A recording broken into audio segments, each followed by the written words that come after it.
اسلام میں جھوٹ بولنا حرام ہے، ناجائز ہے، بہت بڑا گناہ ہے، لیکن صرف 3 جگہ جھوٹ بولنا جائز ہے۔ نبی کریم صلی اللہ علیہ وآلہ وسلم نے فرمایا صرف 3 جگہ جھوٹ جائز اور حلال ہے۔ وہ 3 جگہ کون کون سی ہیں جب جھوٹ انسان کے لیے جائز ہو جاتا ہے؟ ذرا تصور کرو، ایک ایسی آگ جس کی چنگاریاں ہر سچائی کو جلا کر راکھ کر دے، ایک ایسا زہر جو رشتوں کو کھوکھلا کر دے، ایک ایسا اندھیرا جو روشنی کے تمام دروازے بند کر دے۔ یہ سب جھوٹ کے اثرات ہیں۔ جھوٹ بولنا صرف ایک عام برائی نہیں، بلکہ یہ وہ بیماری ہے جو ایمان کو کھا جاتی ہے، انسان کی عزت کو مٹی میں ملا دیتی ہے اور دنیا اور آخرت میں بربادی کا سبب بن جاتی ہے۔ نبی کریم صلی اللہ علیہ وسلم نے جھوٹ کو منافق کی علامت قرار دیا۔ قرآن نے جھوٹوں پر اللہ کی لعنت کا اعلان کیا اور تمام آسمانی کتابوں پر جھوٹ کی مذمت کی گئی۔ پھر بھلا کوئی بھی ذی شعور شخص جھوٹ کو معمولی سمجھ سکتا ہے؟ نہیں، کیونکہ یہ ایک ایسی گناہ کی راہ ہے جس پر چل کر انسان نہ صرف دوسروں کا نقصان کرتا ہے بلکہ اپنی آخرت بھی برباد کر لیتا ہے۔ مگر ٹھہرو، اگر جھوٹ اتنا ہی برا ہے، اگر جھوٹ کو ہمیشہ گناہ کہا گیا ہے، تو یہ ایک سوال پیدا ہوتا ہے کہ کیا کبھی ایسا وقت بھی آ سکتا ہے جب جھوٹ بولنا جائز ہو جائے؟ کیا کوئی ایسا نازک گھڑی آ سکتی ہے جب خود رحمت دو عالم صلی اللہ علیہ وآلہ وسلم نے ہمیں جھوٹ کی اجازت دی ہو؟ حیران نہ ہوں، کیونکہ نبی کریم صلی اللہ علیہ وسلم نے 3 مواقع ایسے بیان فرمائے جب جھوٹ بولنا گناہ نہیں بلکہ کار ثواب بن جاتا ہے، ناجائز نہیں بلکہ حلال ہو جاتا ہے۔ سوچو وہ کون سے خاص مواقع ہیں جب جھوٹ بولنے والا گنہگار نہیں بنتا بلکہ وہ جھوٹ اس کے لیے نیکی بن جاتا ہے۔ اگر تمہیں یہ راز معلوم ہو جائے تو شاید تمہاری زندگی کے کئی اہم فیصلے ایک نئے زاویے سے دیکھنے کو ملیں گے۔ نبی کریم صلی اللہ علیہ وآلہ وسلم نے فرمایا صرف 3 جگہ جھوٹ جائز اور حلال ہے۔ میں سب سے پہلا موقع بیوی کو خوش کرنے کے لیے جھوٹ بولنا۔ رشتہ ازدواجی محبت اور باہمی اعتماد کا نام ہے، مگر اس رشتے کو قائم رکھنے کے لیے بعض اوقات ایسے الفاظ بھی کہنے پڑتے ہیں جو حقیقت سے مختلف ہوتے ہیں، مگر ان سے محبت بڑھتی ہے۔ نبی کریم صلی اللہ علیہ وسلم نے فرمایا آدمی اپنی بیوی سے بات کرے اور اس میں تھوڑی مبالغہ آرائی کر لے تو وہ خوش ہو جائے تو یہ جھوٹ نہیں۔ اس کا مطلب یہ ہے کہ اگر شوہر اپنی بیوی کی خوشی کے لیے اس کی تعریف میں کچھ زیادہ الفاظ کہہ دے یا بیوی شوہر کو خوش کرنے کے لیے کچھ ایسی بات کر دے جو حقیقت میں کم ہو مگر محبت بڑھانے والی ہو تو یہ جھوٹ جائز ہے۔ اگر شوہر اپنی بیوی سے کہے تم دنیا کی سب سے حسین عورت ہو، یا بیوی شوہر سے کہے آپ سب سے زیادہ اچھے شوہر ہیں، تو کیا یہ جھوٹ نقصان دہ ہوگا؟ ہرگز نہیں، بلکہ ایسے الفاظ سے رشتہ مضبوط ہوگا، محبت بڑھے گی اور ازدواجی زندگی خوشگوار بنے گی۔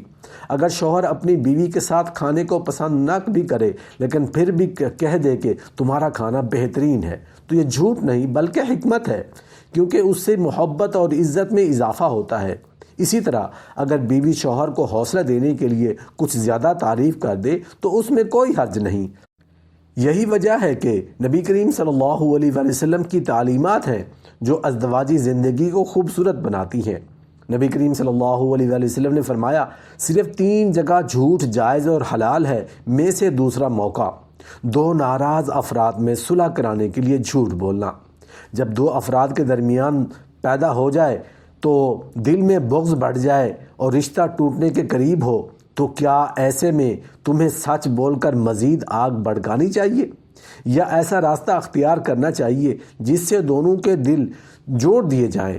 نبی کریم صلی اللہ علیہ وسلم نے فرمایا وہ شخص جھوٹا نہیں جو لوگوں کے درمیان صلح کروانے کے لیے اچھی بات کہے یا بھلائی کی بات پھیلائے۔ یعنی اگر 2 ناراض بھائیوں، دوستوں یا میاں بیوی کے درمیان صلح کروانے کے لیے کچھ ایسا کہنا پڑے جو حقیقت میں نہ ہو مگر اس سے محبت بڑھ جائے تو یہ جھوٹ نہیں بلکہ عین نیکی ہے۔ تصور کرو 2 بھائی برسوں سے ایک دوسرے سے بات نہیں کر رہے، ان کے دل میں ایک دوسرے کے خلاف نفرت بیٹھی ہوئی ہے، لیکن اگر کوئی شخص جا کر ایک بھائی سے کہے کہ دوسرا بھائی تمہاری بہت تعریف کرتا ہے، چاہتا ہے کہ تم سے صلح ہو جائے، اور یہی بات دوسرے بھائی سے کہہ دے، تو یہ چھوٹا سا جملہ ان کے درمیان کی دیوار کو گرا سکتا ہے۔ اس طرح میاں بیوی کے جھگڑے بھی اگر شوہر سے کہا جائے کہ بیوی تم سے محبت کرتی ہے، چاہے فی الحال وہ غصے میں ہو، وہ بیوی سے کہا جائے کہ وہ شوہر تمہاری فکر کرتا ہے، تو شاید ان کے درمیان صلح ہو جائے۔ اس لیے ایسے مواقع پر جھوٹ بولنا گناہ نہیں بلکہ ایک کار ثواب بن جاتا ہے۔ نبی کریم صلی اللہ علیہ وآلہ وسلم نے فرمایا، صرف 3 جگہ جھوٹ جائز اور حلال ہے، میں سے تیسرا موقع جنگ میں جھوٹ بولنا۔ جنگ صرف ہتھیاروں سے نہیں لڑی جا سکتی بلکہ حکمت عملی، ذہانت اور چالاکی سے بھی ایک کامیاب جنگجو کی پہچان ہوتی ہے۔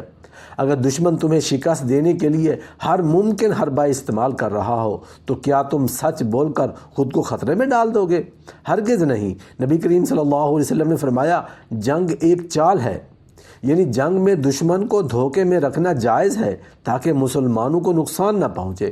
یہی وجہ ہے کہ جب نبی کریم صلی اللہ علیہ وسلم ہجرت فرما رہے تھے تو حضرت علی کو اپنے بستر پر لٹایا تاکہ کفار دھوکے میں رہیں، اور جب مدینہ میں مختلف غزوات پیش آئیں تو کئی بار ایسی حکمت عملی اپنائی گئی جس میں دشمن کو غلط معلومات دے کر جنگ جیت گئی۔ یہی اصول آج کی جنگوں میں بھی لاگو ہوتا ہے۔ اگر ایک ملک پر دشمن حملہ آور ہو اور اس کے سپاہی دشمن کو غلط معلومات دے کر اپنے ملک کو محفوظ رکھتے ہیں تو یہ نہ صرف جائز بلکہ ضروری ہو جاتا ہے۔ اگر کوئی جاسوس اپنی فوج کے حق میں معلومات چھپاتا ہے یا مخالفین کو غلط سمت بھیج کر اپنے لوگوں کو بچاتا ہے تو یہ جھوٹ کسی گناہ کا سبب نہیں بلکہ ایک قومی فریضہ ہے۔ جنگ میں سچ بولنا دشمن کو موقع دینا ہے وہ تمہیں نقصان پہنچائے، اور یہی وجہ ہے کہ شریعت نے ایسی صورت میں جھوٹ کی اجازت دی ہے۔